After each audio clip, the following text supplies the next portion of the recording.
Hi, everybody, and good morning, and welcome back. We are in week 5 of online learning, and I know it has felt like forever since I've seen you guys, but I'm so proud of how hard that you have been working and adjusting and going with the flow in this time of transition.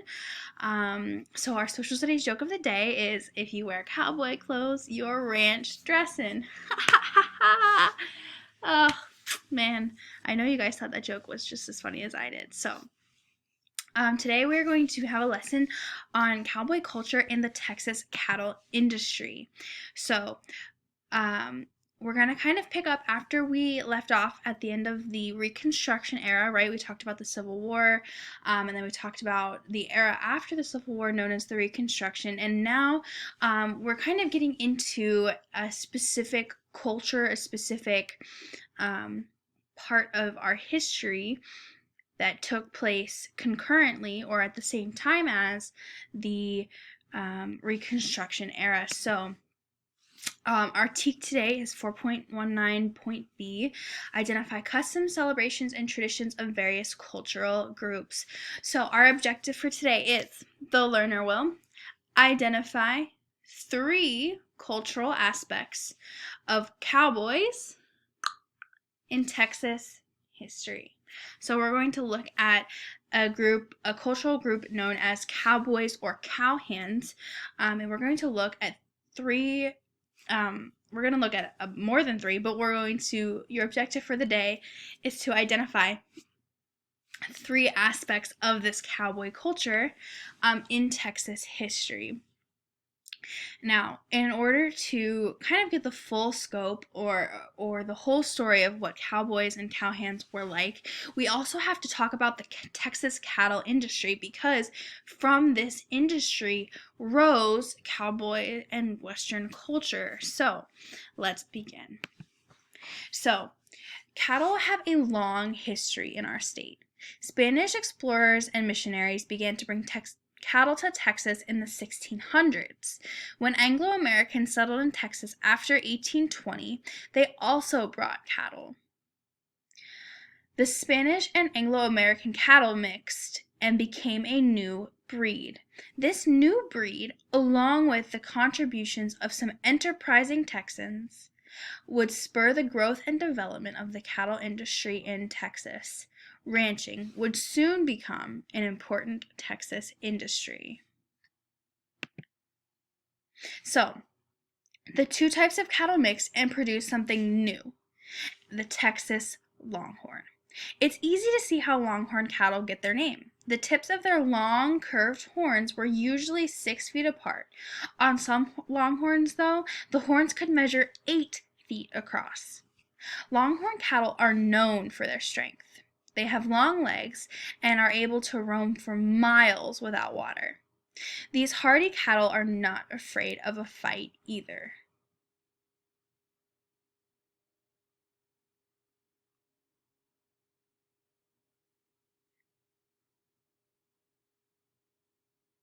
So, the grassy plains of Texas were called the open range. Texas cattle once roamed this grassland freely. Before the 1880s, there were no fences at all to limit their movement. Ranchers owned some of the rangeland, and the state owned some of it. By 1865, Texas had become home to between 3 and 4 million longhorns.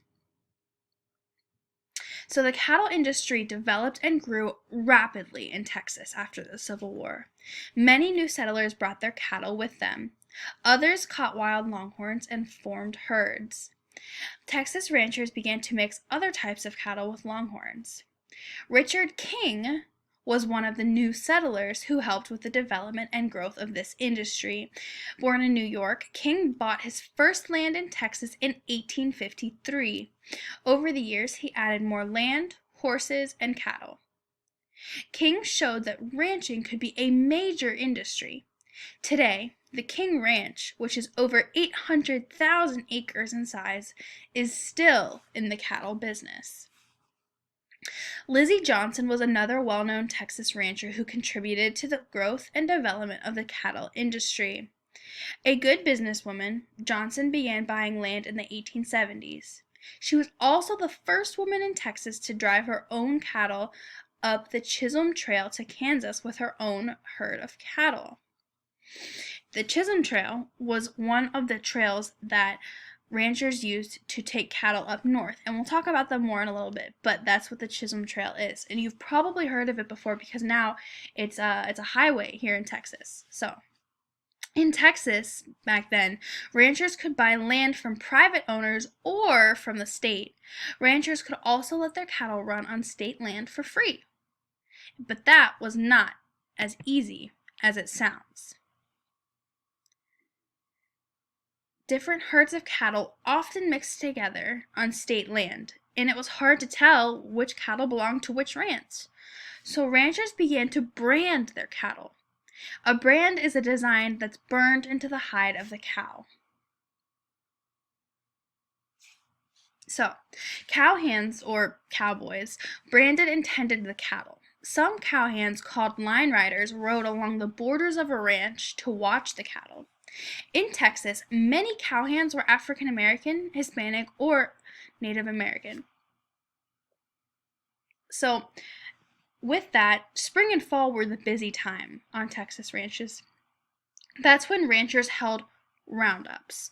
And that's when cowboys from different ranches rounded up all the cattle they could find. They drove them into one area. There, everybody worked to separate the cattle by brands. At the roundup, cowboys also branded new calves. Charles Goodnight was one of Texas's best-known cattle ranchers and was important to the development and growth of the Texas cattle industry. Goodnight established a large and productive ranch in the Texas Panhandle. He also worked to establish the Texas State Bison herd. In the 1850s, he followed his own herd over long distances. In this way, he got to know Texas really well. Later, he used this knowledge as an Army scout. Goodnight drove his cattle to faraway markets where beef prices were higher. To get there, he blazed new trails. One was the Goodnight-Loving Trail from central Texas to Wyoming. It became one of the most heavily used cattle trails of all. So after the Civil War, Texas ranchers faced a big problem. Cattle in Texas were worth only $3 or $4 each. The same animal in a northern city might have been worth $30 or $40. The ranchers needed a way to get their cattle to the north. So Texas did not have very many railroads at the time. So ranchers organized cattle drives. Okay? They hired cowhands or cowboys to drive their cattle north to the railroads. Driving cattle was hard work. Cowhands rode all day in all kinds of weather. They slept outside at night. Sometimes they had to fight off cattle thieves or they had to stop stampedes. Cattle stampede or run around wildly when they become frightened. And a cattle drive could be hundreds of miles. Cattle drives began all over Texas and ended in railroad towns such as Abilene, Kansas. There, buyers would buy the cattle and then ship them north by railroad. Between the late 1860s and the 1880s, 5 to 10 million cattle were ridden out of Texas. This massive movement of cattle helped revive Texas's economy after the Civil War. Now, Mexican vaqueros had been driving cattle for centuries, so Texans learned about trail drives from them. Ranchers and cowboys used Spanish words that they learned from the vaqueros. Some Spanish words, such as rodeo and corral, stayed the same. Others changed slightly. The Spanish word rancho, for example, became ranch. La rayata, a rope used to catch cattle, became lariat. Now, in 1874, a new invention changed the landscape of Texas. Joseph Farwell Glidden figured out a way to make barbed wire. This twisted wire had sharp points or barbs along it. Strung between wooden posts, barbed wire fenced cattle in or out. Farmers in Texas were interested in keeping cattle out of their crops. Ranchers with prize cattle also liked the new fencing. It kept their cattle from mixing with the common cattle. Cattlemen without ranches didn't like barbed wire. Some fences blocked the open range. Other fences cut off water holes and streams where cattle could drink. To get water to their cattle, some ranchers had to build windmills. The windmills pumped water from underground into tanks. Now, the widespread use of barbed wire and windmills changed Texas ranching. By 1890, the open range was closed off. So were the old cattle trails that went north, like the Goodnight Loving Trail, the Chisholm Trail. Ranching was still big business, but the days of long cattle drives were over.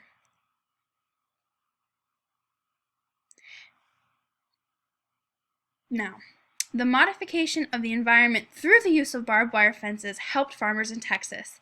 These fences kept cattle out of farmers' fields. Windmills also improved the lives of farmers. With a windmill, a farm family could pump water into its farmhouse or a barn. Climate influenced the location and type of economic activities in Texas at the time. For example, Texas farmers did not use windmills for irrigation. Instead, they depended on the rain to water their fields. Rainfall varies in different parts of Texas, so farmers learned to plant crops that grew well with the amount of rain in their area.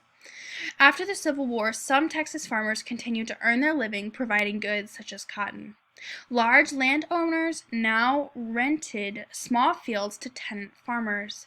Many tenant farmers were African Americans, and most tenants grew about 20 acres of cotton.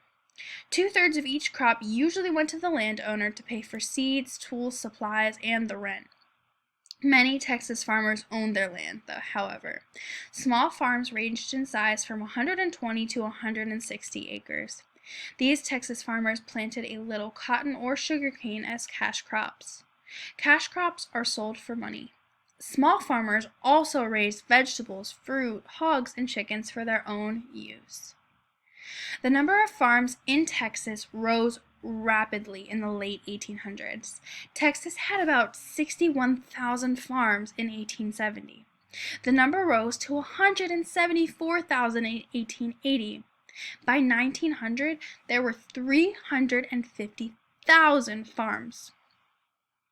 Railroads were one reason for the rapid rise. With railroads, farmers had a fast way to send crops to markets, so they could now grow more cash crops, especially grain. Railroads also brought tools and supplies to farmers. By 1900, farming had become a bigger industry than ranching. So, now, if we look specifically at cowboy culture, I talked about how cowboy and cowhand culture, specifically with their roundups, cattle drives, those are things that were rooted in the customs and traditions of Mexican vaqueros. So really, cowboy culture can be directly traced to those Central and Southern American roots. Cattle ranching and horseback riding were a huge part of cowboy culture. Also, at the time, cowboys were low in social structure, and they were a very diverse group because of it. They had people from all backgrounds, people who were Mexican American, Central American, Native American, African American, Anglo American. They had people from all walks of life, and it was just generally accepted to be whoever you were as a cowboy. Roundups, cattle drives, branding cattle were also three big things that cowboys did, and it was a part of their life. Then the values of self-dependence and honesty. So being an individual, not relying on other people, that was another big part of cowboy culture. So that is the end of our material for today. Please make sure to fill out your MOL on Google Forms. This will be graded. Then your assignment today is this week is the Achieve 3000 lesson, A Cowboy Rides Across America. You will find this under your Social Studies tab. You can review your vocabulary here. Then your before reading poll is going to talk about Bill Inman, who is a cowboy, and he rides across America. And I want to see your thoughts about what the best reason for him to ride across America would be. So please complete Stop and Jot's your after reading poll, your math activity. Optionally, you can do the stretch article and the stretch activity and the thought question. Then for your extension activity, you are going to research and write about the cattle drives. So on Google Classroom, you will find the Cowboys and Texas Cattle Industry Extension activity. In there, you'll find more directions, but pretty much you can research any one of the different cattle drive trails. There's about 5 or 6 that I have listed, and I want you to tell me about them. Where did they start? Where did they end? How many miles long were they? Are there any cool myths or fun facts about the trail? Etc. So then when you're finished with that, submit it in Google Classroom if you are able.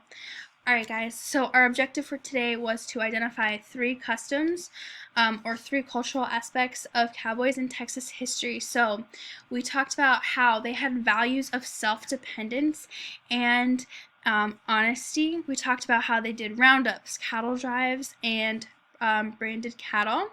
We talked about how they were low in social structure and were a very diverse group because of it.